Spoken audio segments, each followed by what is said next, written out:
Hello friends, village food memories ചാനലിലേക്ക് നിങ്ങൾക്കെല്ലാവർക്കും സ്വാഗതം.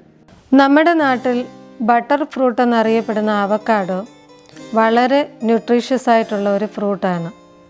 ഇതിൽ ധാരാളം ഹെൽത്തി ആയിട്ടുള്ള ഒമേഗ 3 ഫാറ്റി ആസിഡ്സും ധാരാളം വിറ്റമിൻസും മിനറൽസും ഫൈബേഴ്സും അടങ്ങിയിട്ടുണ്ട്. ഷുഗറിൻ്റെ അളവ് വളരെ കുറവാണ്. എല്ലുകൾക്ക് ബലം കൊടുക്കാനും കാഴ്ച ഇംപ്രൂവ് ചെയ്യാനും ഹാർട്ടിൻ്റെ ഹെൽത്തിനും ഇത് വളരെ നല്ലതാണെന്ന് പല പഠനങ്ങളും തെളിയിച്ചിട്ടുണ്ട്. സൗത്ത് അമേരിക്കയിലെ മെക്സിക്കോയിലാണ് ഈ ഫ്രൂട്ടിൻ്റെ ജന്മനാട്. മിക്കവാറും എല്ലാ ട്രോപ്പിക്കൽ കൺട്രീസിലും ഇത് വളർത്തുന്നുണ്ട്. കേരളത്തിലും ഇന്ത്യയുടെ പല ഭാഗത്തും ഈ ഫ്രൂട്ട് അവൈലബിൾ ആണ്. അവക്കാഡോ കൊണ്ടുണ്ടാക്കുന്ന വളരെ പോപ്പുലറായിട്ടുള്ള ഒരു മെക്സിക്കൻ വിഭവമാണ് ഇന്ന് ഞാനിവിടെ പരിചയപ്പെടുത്തുന്നത്. അതിൻ്റെ പേര് ഗോക്കമോളി. ചിപ്സിൻ്റെ സോസ് അല്ലെങ്കിൽ ഡിപ്പായിട്ടാണ് ഇത് ഉപയോഗിക്കുന്നത്. ഇത് തയ്യാറാക്കാൻ വേണ്ടി 2 പഴുത്ത അവക്കാഡോ ഇവിടെ എടുത്തിട്ടുണ്ട്. ഇത് അല്പം ഒന്ന് സോഫ്റ്റായിട്ടുള്ളതാണ്. എരിവിന് വേണ്ടി 1-2 പച്ചമുളക് നമുക്കെടുക്കാം. ഒരു പകുതി ടൊമാറ്റോ, ഒരു പകുതി ഓണിയൻ, കുറച്ച് മല്ലിയില, 1 ടേബിൾ സ്പൂണോളം ഒലിവ് ഓയിൽ, അത് നിങ്ങൾക്ക് ഏതെങ്കിലും വെജിറ്റബിൾ ഓയിൽ ഉപയോഗിക്കാം. 1/4 ടീസ്പൂൺ ഉപ്പ്, ഉപ്പിൻ്റെ അളവ് ആവശ്യത്തിന് നമുക്ക് ചേർക്കാം.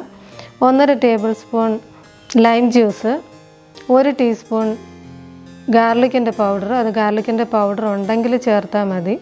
കുറച്ച് ഫ്രഷായിട്ട് ഗ്രൈൻഡ് ചെയ്തെടുക്കുന്ന പെപ്പർ. ഇനി നമുക്ക് ഈ ഗോക്കമോളി എങ്ങനെയാണ് തയ്യാറാക്കുന്നതെന്ന് നോക്കാം.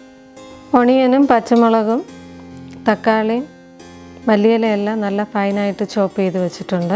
ഇനി അവക്കാഡോ കട്ട് ചെയ്യാൻ പോകണം. സാധാരണ അവക്കാഡോ വളരെ പെട്ടെന്ന് ഓക്സിഡൈസ് ചെയ്തിട്ട് കറുത്ത് പോകും. അതുകൊണ്ടാണ് ഞാൻ അവക്കാഡോ അവസാനത്തേക്ക് കട്ട് ചെയ്യാൻ വെച്ചത്. അവക്കാഡോ ഇതുപോലെ മധ്യഭാഗത്തിൽ കൂടെ കറക്കി കീറിയെടുക്കുക. ഇത് വളരെ നല്ല ഫ്രഷായിട്ടുള്ള അവക്കാഡോ ആണ്. അതിൻ്റെ ഒരു വലിയ കുരുവുണ്ട്, അതിങ്ങനെ ഒന്ന് കത്തി കൊണ്ട് എടുത്തു കഴിഞ്ഞാൽ അതിങ്ങനെ പോരും. ഇനി ഇത് പലതരത്തിൽ നമുക്ക് മുറിച്ചെടുക്കാം. ഒന്നിങ്ങനെ ഒന്നും കൂടെ ഒന്ന് മുറിച്ചിട്ട് ഇതിൻ്റെ തൊലി ഇങ്ങനെ പീൽ ചെയ്തെടുക്കാം. അതിന് ശേഷം നമുക്ക് ചെറുതായിട്ട് ചെറിയ പീസസ് ആയിട്ട് മുറിക്കാം.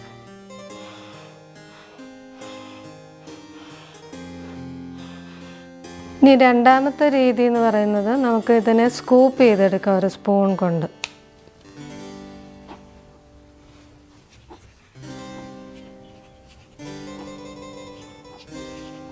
അവക്കാഡോ കട്ട് ചെയ്തൊരു പാത്രത്തിൽ ഞാൻ വെച്ചിട്ടുണ്ട്.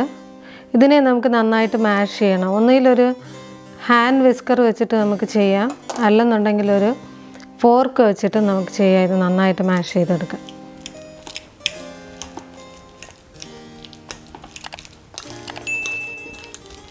പകുതി മാഷ് ചെയ്തിട്ട് ആ നാരങ്ങ നീര് ഒഴിച്ച് കൊടുക്കുക.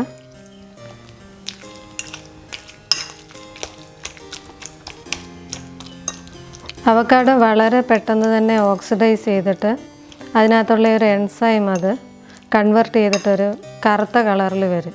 കഴിക്കുന്നതിന് കുഴപ്പമില്ല, പക്ഷേ കാണുന്നതിന് അത്ര ഒരു ഭംഗി ഉണ്ടാവില്ല. അതുകൊണ്ട് എപ്പോഴും ഇത് ഫ്രഷായിട്ടുണ്ടാക്കി കഴിക്കുന്നതാണ് നല്ലത്. 1-2 മണിക്കൂറൊക്കെ ഫ്രിഡ്ജിൽ വെച്ചാലും കുഴപ്പമില്ല. ഈ നാരങ്ങാ നീര് ഇതിനെ കുറച്ച് കറക്കാതിരിക്കാൻ വേണ്ടി പ്രൊട്ടക്റ്റ് ചെയ്യുക. നാരങ്ങാ നീരിനകത്ത് ആൻറ്റി ഓക്സിഡൻ്റ് ഉള്ളതുകൊണ്ട്. അപ്പോൾ ഏകദേശം ഇത് മാഷ് ചെയ്ത് കഴിഞ്ഞു. അതിനകത്തേക്ക് ഞാൻ ഉപ്പും ഗാർലിക്കിൻ്റെ പൗഡറും 1 ടേബിൾ സ്പൂണോളം ഒലിവ് ഓയിലും ചേർത്ത് ഒന്നുകൂടെ ഒന്ന് മിക്സ് ചെയ്യാം. ഇനി നമുക്ക് ഓണിയൻ കട്ട് ചെയ്ത് വെച്ചിരുന്നത് തക്കാളിയും പച്ചമുളകും ചേർത്ത് കൊടുക്കുക.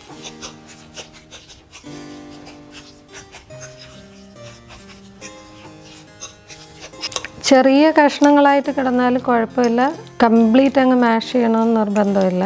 ഇനിയിപ്പോൾ ഫോർക്കിൻ്റെ ആവശ്യമില്ല, നമുക്ക് സ്പൂൺ തന്നെ ഉപയോഗിക്കാം.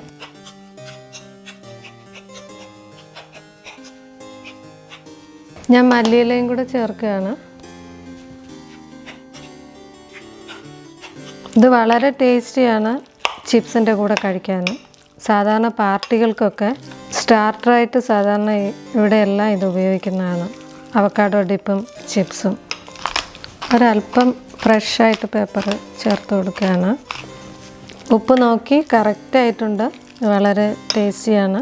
ഇനി ഇതിനെ ഒരു സെർവിങ് പ്ലേറ്റിലേക്ക് മാറ്റി ചിപ്സും കൂടെ വെച്ച് നമുക്ക് കാണാം. ഇതിന് വളരെ ഈസി ആയിട്ട് തയ്യാറാക്കാവുന്ന ഹെൽത്തി ആയിട്ടുള്ള ഈ പുതിയ റെസിപ്പി നിങ്ങൾ ട്രൈ ചെയ്ത് നോക്കുമല്ലോ.